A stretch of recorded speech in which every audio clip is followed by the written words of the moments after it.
Today I'm going to talk about the second edition, Advanced Dungeons & Dragons Dungeon Master's Guide. And I don't have much to say about this. One thing I can say is that, not as bad as the 1.5 orange-spined books, but the second edition books were a little flimsy. And a page came out of here, and it was not my book. So the next session I traded books with Logan, but his name's still in here. So I've got his book because I gave him my book, which I had not torn the page off. It has some good artwork. The second edition artwork was technically better than the first edition artwork. However, to me, the second edition artwork is not as evocative of fantasy as the first edition stuff. That you can't always look at a later edition piece of art and tell who's the magic user, who's the fighter, who's the thief, who's the cleric. But you can in some first edition stuff. The fighters have a tendency to look like knights or barbarians. Not necessarily so. So here's page came out.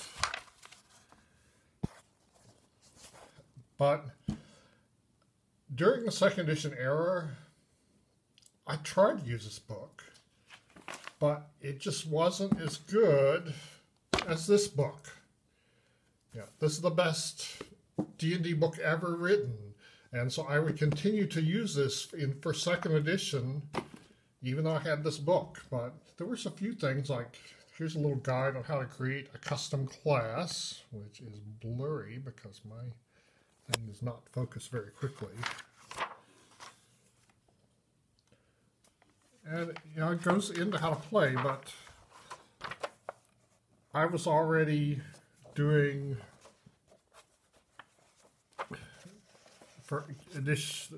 D&D during first edition, so I already knew how to play before that. And so I would really like to hear from some people who started with this as your DM's guide. How useful was this to you? Because I would tell somebody who's starting over, somebody who's just starting and they're wanting to get into the game, to get the first edition book. This one's much better.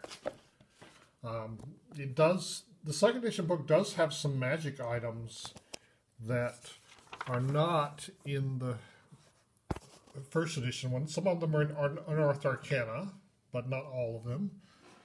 And the potion list, if you look at it, some of them don't imitate exact spells like in third edition and later. Some of them are just unique. But one of the big omissions of the magic items is the artifacts and relics. There are, somewhere in here, a couple of sample artifacts, but you don't have a whole list of them and a whole list of powers to choose from. So it's not a bad book. It's just not as good as the first edition book. Anyway, it's short because I don't have much to say. But that's second edition Dungeon Master's Guide.